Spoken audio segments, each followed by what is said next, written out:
Ne mentez surtout pas. Ça ne vous est jamais arrivé de prêter de l'argent à quelqu'un et que lorsque vous demandez cet argent, on vous traite comme le pire des crackheads en fait, comme le pire des clochards qui n'aient jamais vécu sur cette terre. Pareil en amour, quand vous courez derrière une go, vous remarquez pas souvent qu'elle a tendance à s'éloigner de vous.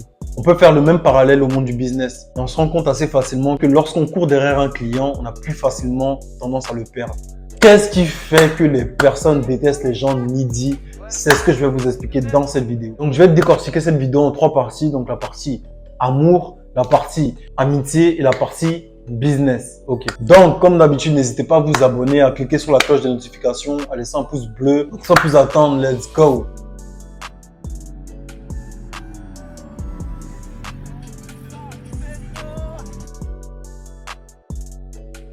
Ok, donc commençons par la partie amour. Je vais pas vous faire un dessin, les gars. En général, quand vous courez derrière une go, elle a tendance à vous bouer assez facilement, en fait. C'est-à-dire que dès lors que tu vas susciter un peu plus d'intérêt que la go en face de toi, elle va plus voir ta valeur, en fait. Tu vois. Si vous vous souvenez de la vidéo que j'ai faite sur pourquoi faut-il être seul, vous comprendrez très vite, en fait, pourquoi c'est totalement interdit de courir derrière une femme. Déjà, en tant qu'homme, on a beaucoup plus de temps que les femmes pour construire notre valeur, en fait. Donc, faut pas qu'on soit pressé à courir derrière des relations. Lorsque tu cours derrière une fille, tout ce que tu lui dis, c'est s'il te plaît, aime-moi. S'il te plaît, aime-moi. Et c'est normal que ça la repousse quelque part, en fait. Certes, un homme doit courtiser une femme. Mais pour courtiser la femme, il doit déjà avoir reçu des signes d'intérêt. Si une femme te regarde pas, par exemple, on va dire que tu as la salle de sport comme ça, ok? Tu vas voir que la go te regarde pas. Elle passe à côté de toi, tu vois, elle traîne pas autour de toi, etc. Quand tu essaies de la regarder, elle tourne la tête, etc. C'est pas qu'elle est timide, elle s'en fout de toi, en fait. Tu vois ce que je veux dire? Elle s'en fout parce que tu n'es pas assez attractif, tu n'as pas assez bossé sur toi-même, en fait.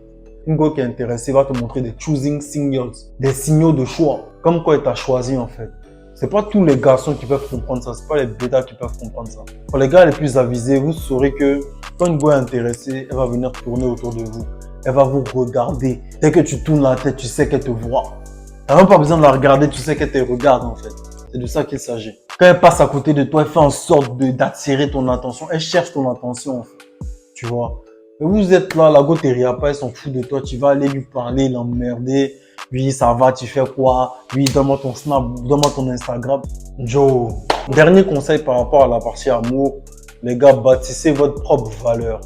Ok? Bâtissez votre propre valeur. Trouvez un business qui vous tient beaucoup à cœur. Et faites en sorte de travailler avec discipline, éthique et diligence en fait dans cet objectif. Bossez sur votre physique, sur votre apparence, sur votre intellect, sur vos finances. Ça va aller les gars, vous inquiétez pas.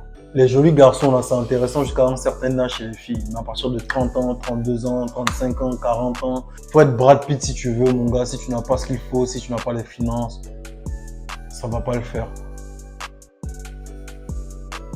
Au niveau du business, les gars, il n'y a rien de plus repoussant qu'un vendeur qui fait tout pour que vous achetiez son produit. Certes, il y a le marketing, certes, il y a le branding, certes, il y a des techniques de vente, certes, il y a ceci, cela. Mais au final, là, si ton produit n'est pas intéressant, le client ne viendra pas en fait. Vous voyez ce que je veux dire? Donc, vous gagnerez beaucoup plus d'énergie en fait à travailler sur votre produit, à travailler sur votre service, plutôt qu'à courir derrière les clients. L'argent n'est pas quelque chose qui fait beaucoup de bruit. Si votre service permet à plusieurs sociétés de gagner de l'argent, croyez-moi qu'ils vont se parler entre eux et les clients vont courir vers vous. Si votre travail est fait avec éthique et sérieux, croyez-moi que les clients vont venir vers vous. Si vous vendez un produit qui solutionne un réel problème, croyez-moi que les clients vont venir sonner à votre porte. En fait, le fait de rejeter les personnes needy, je pense que c'est quelque chose qui est ancré en nous en fait. C'est totalement dans le subconscient. Vous savez, il y a la partie consciente et la partie inconsciente.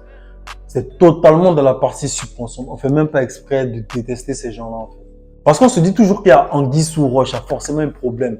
Aujourd'hui, par exemple, si moi j'ai une boîte de production comme ça, que je produis des films, en vrai, est-ce que Leonardo DiCaprio aura besoin de courir pour venir vers moi? Est-ce que vous voyez ce que je veux dire? Ça veut dire que c'est toujours mieux de bosser sur sa valeur, de bosser sur son produit, de bosser sur son service, plutôt que d'aller faire chier les gens en fait. Certes, il y a du marketing, il y a de la technique à avoir, il y a certaines stratégies marketing que tu peux adopter, etc. Mais il ne faut pas être needy en fait. Si tu lui as expliqué ton offre en long et en large et que la personne n'est pas intéressée, tu montres que tu es prêt à partir. Au contraire, quand tu montres que tu es prêt à partir, c'est là qu'ils sont intéressés. Ils se disent, bon, il n'a pas peur de me perdre en fait. Il n'y a rien de plus attirant que quelqu'un qui est prêt à partir seul vers son objectif en fait. Donc, croyez-moi que vous n'avez pas besoin de vous travestir pour plaire à 10, 20 personnes et puis gagner peut-être 200 euros, 300 euros. Vous pourrez gagner bien plus en travaillant sur votre produit. Dernière partie, l'amitié. Vous savez, dans un groupe d'amis, il y a toujours un meneur et des suiveurs. Mais les suiveurs sont pas forcément, en fait, needy. Ça veut dire qu'ils interagissent tous ensemble et personne n'est plus important que l'autre. Et le meneur, certes, il a un petit ascendant sur les autres, mais il n'en joue pas forcément, en fait. C'est juste quelqu'un d'assez charismatique de base, un leader né, entre guillemets, mais il joue pas forcément avec ça, en tout cas. Mais vous allez remarquer que dans un groupe d'amis, il y a toujours une personne ou deux qu'on évite un peu plus, qu'on invite un peu moins, qui peut dire « Ok, on n'a qu'à faire ça » et puis personne ne le suit. En général, c'est cette personne-là qui est needy en fait. Et pourquoi ses autres amis en fait se comportent comme ça avec lui? C'est tout simplement parce que il montre qu'il a toujours besoin d'eux en fait. C'est toujours important de marquer de la distance des fois dans la vie. Vous voyez, une personne intéressante est par nature occupée sur elle-même en fait. A toujours des hobbies personnels, des objectifs personnels. Vous voyez ce que je veux dire? Et c'est ça qui garde toujours l'attraction autour de cette personne. Vous pensez que Will Smith, ou bien Bill Gates, ou bien Jason Statham, ils n'ont pas d'amis? Si, ils ont des amis. Et ce qui les rend intéressants, c'est le fait qu'ils aient cette singularité en fait. Qu'ils ne dépendent de personne. Que même s'ils perdent tous leurs amis, ils vont continuer à travailler en fait. C'est ça qui crée en fait un certain engouement autour d'eux et qui fait qu'ils sont toujours intéressants. Et ils se libèrent en fait quand ils ont du temps consacré à leurs amis. Et le fait qu'ils ne soient pas tout le temps disponibles, ça crée un peu plus d'attraction en fait. Si vous êtes toujours là, lundi tu es là, mardi tu es là, mercredi tu es là, jeudi tu es là. Si tu es là, si tu n'es pas là, je sais que demain te retrouver, après-demain te retrouver. Donc au final, tu perds de plus en plus en intérêt en fait. Dans la vie, il faut se comporter un peu comme Batman des fois. C'est-à-dire que on te voit plus, on te voit plus. Ça crée quelque chose d'assez spécial. Pour résumer vraiment, les gars, essayez vraiment d'avoir un peu plus d'amour propre.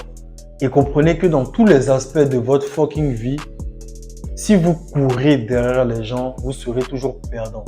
Ça peut être la même chose pour l'argent. Si tu cours derrière l'argent, ça va s'enfuir. Je l'ai déjà dit dans une vidéo. Ça veut dire que fais en sorte de te créer un petit jardin qui va attirer les papillons. Plutôt que de chercher une perche et puis aller courir derrière les papillons en fait. Tu vois ce que je veux dire? Donc c'était tout pour cette vidéo, j'espère que vous avez kiffé. Donc n'hésitez pas à partager si elle vous a plu, à commenter, à laisser un pouce bleu, à activer les cloches de notification. C'était Kali le seul, let's go.